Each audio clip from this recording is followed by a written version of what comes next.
वित्त मंत्री निर्मला सीतारमण अपना 5वां और देश का 75वां बजट पेश कर रही हैं। कृषि, शिक्षा, गरीबों के लिए अहम ऐलान किए गए हैं। इसको लेकर इंदौर में उद्योग भवन में कार्यक्रम रखा गया है, जिसमें हमने कई जाने माने उद्योगपतियों से बजट को लेकर चर्चा की है। For encouraging collaborative research and innovation, will be taken up through centers of excellence.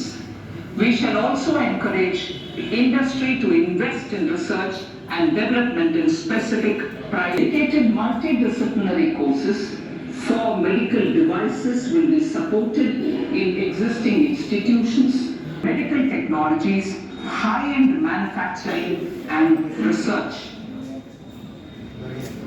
Teachers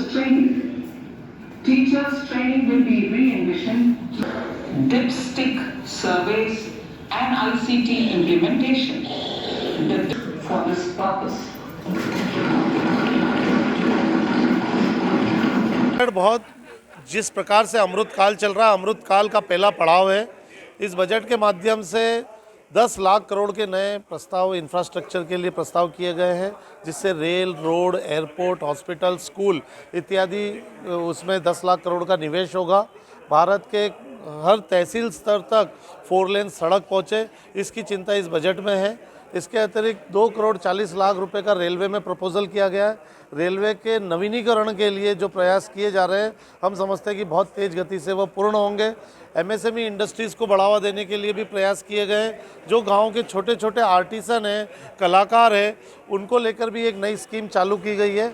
हम समझते हैं कि संपूर्ण बजट है, प्रत्येक वर्ग को छुआ है। गरीब, किसान, उद्योगपति, व्यापारी, महिलाओं के लिए 66 लाख सेल्फ हेल्प ग्रुप्स को प्रोत्साहन दिया जा रहा है, जो एक नई मिसाल कायम करेगा। बच्चों के लिए, एजुकेशन के लिए, हेल्थ के लिए, सभी सेक्टर्स को एक साथ उन्होंने समाने का कोशिश किया है। ये बजट बहुत ही अमृत काल का पड़ाव। ये रोज़गार बढ़ाने वाला बजट है। निश्चित तौर पे जब भी कोई सरकार की तरफ से खर्च बढ़ता है तो उसको खर्च करने के लिए लोग भी लगते हैं, और इसमें रोज़गार बढ़ाने वाला बजट है। ये बजट पूरा अभी नहीं हुआ है, लेकिन जितना आधा अधूरा बजट मैंने देखा है, उसके अंदर एक चीज़ ये पक्की निकल के आई है कि ये बजट लॉन्ग टर्म प्लानिंग का है। स्लो एंड स्टडी, इंग्लिश में एक कहावत है, भले धीरे चलो लेकिन पक्की चाल चलो। ऐसी चाल ना चलो कि वापस आपको रिवर्ट होना पड़े। इसके अंदर 2 चीज़ पे गवर्नमेंट ने मेन फोकस किया है। पहला है इंफ्रास्ट्रक्चर। इंफ्रास्ट्रक्चर के अंदर अब रोड और ये तो बहुत सारी बन रही हैं, बहुत ज़्यादा हो गई हैं। इसके अलावा अब जो ज़रूरत है वो है डिजिटलाइजेशन, जिसका सबसे ज़्यादा फ़ायदा इंडस्ट्रीज़ वालों को होगा। समय बचेगा। आप जो गवर्नमेंट फॉर्मेलिटीज़ करने में 6-6 महीने निकाल देते हो, 12-12 महीने निकाल देते हो, वो फॉर्मेलिटी आपकी एक क्लिक के अंदर हो जाएगी। डिजिटलाइजेशन के अंदर समय बचेगा। और करप्शन जो इंडस्ट्रीज़ के लिए घुन की तरह इंडस्ट्रीज़ को खाता है, वो काफ़ी हद तक कंट्रोल में आएगा। दूसरा है artificial intelligence. Zero effect, zero defect को आगे बढ़ाने के लिए सरकार ने, एक्सपोर्ट को प्रमोट करने के लिए आगे सरकार ने ये आर्टिफिशियल इंटेलिजेंसी के 3 सेंटर खोलने का अभी ऐलान किया है। ये 3 सेंटर इंडिया को कंट्रोल करेंगे और इसके अंदर हम लोग लंबे समय पे अपना प्रोडक्शन को एक्सपोर्ट ओरिएंटेड बना सकेंगे।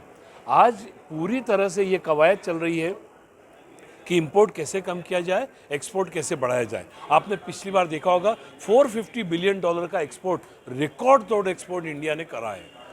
इसका मतलब ये हुआ कि हमने इतनी जो फॉरेन करेंसी है डॉलर बचाई है।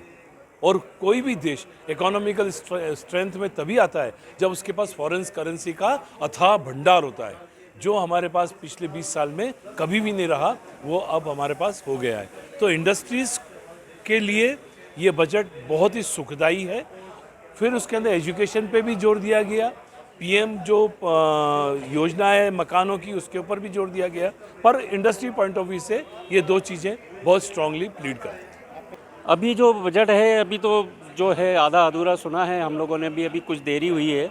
लेकिन अभी तक जो उन्होंने पब्लिक सेक्टर पर ज़्यादा ध्यान दिया है, फार्मर सेक्टर में, किसानों के लिए है, मत्स्य पालन वगैरह के हिसाब से है, उस तरफ उन्होंने ज़्यादा जोर दिया है। रेलवे को उन्होंने 2.44 जो है लाख करोड़ का जो है उधर इन्वेस्टमेंट किया है। तो आफ्टर ऑल ओवरऑल लोक लुभावन हैं। फार्मर्स वगैरह को, मत्स्य पालन के इसमें ज़्यादा जोर दिया गया है। बाकी आगे देखते हैं। जो इनकम टैक्स में भी जो है वो 2.5 लाख को जो है 5 लाख से छूट का जो प्रावधान हम लोगों ने डिमांड रखी है, उस पर ऐसी उम्मीद है कि 3.5 से 4 लाख के आसपास हो जाना चाहिए। डेफिनेटली देश में पूरे उत्साह भरा हुआ है, क्योंकि पिछले 9-10 सालों में जब हम विश्व की 10वीं आर्थिक शक्ति थे, उससे अब हम 5वीं आर्थिक शक्ति के रूप में उभर चुके हैं। और हर साल जो बजट आ रहा है वह इस सिद्धांत पर आ रहा है कि मुफ्त में रेवड़ियाँ बांटने की बजाय कलेक्शन इस तरह किया जाए कि जो बेसिक नीड्स है, जैसे शौचालय है, आवास है, इस तरह की आवश्यकताएं अन्न हर आदमी को मिलना चाहिए। ये सारा का सारा कैसे मिले, इस तरफ इस शासन का ध्यान है और यह शासन इस तरह से बड़ी सफलता से कार्य कर रहा है।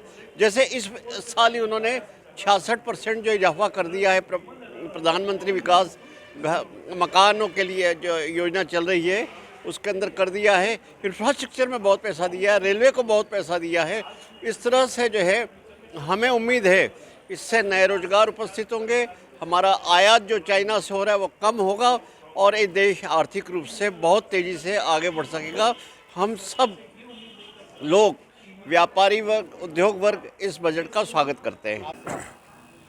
बजट की इस बार जो प्रस्तुति हो रही है वो वैश्विक परिवेश को देखते हुए हो रही है। पहली चीज़, इसमें डिजिटलाइजेशन पे बहुत ज़्यादा जोर है इस बार। दूसरी, ग्रीन इकोनॉमी पे जोर है।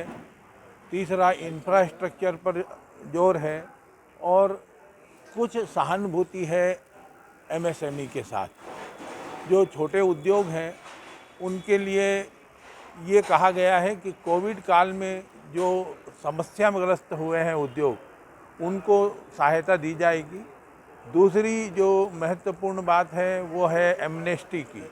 जो विवाद कोर्टों में पड़े हुए हैं और जो अभी सुलझे नहीं हैं, तो उन विवादों को सुलझाने के लिए वॉलंटरी स्कीम लाई जा रही है। लोग अपनी इच्छा से अगर चाहें तो उन विवादों को सुलझा सकेंगे। जो एक महत्वपूर्ण बात और एमएसएमई के लिए की गई है वो ये कि कोविड काल में जो कार्य निविदा के अंतर्गत कार्यों को पूरा नहीं कर सके और उनकी जो सिक्योरिटी फारफिट हुई है, तो ऐसे लोगों की 95% सिक्योरिटी सरकार वापस करने का इरादा रखती है। तो ये एक उन उद्योगों के लिए जो कोविड काल में अपने कार्यों को पूर्ण नहीं कर पाए या सप्लाईज को प्रॉपर नहीं कर पाए, तो उनको अपनी सुरक्षा निधि वापस मिल सकेगी।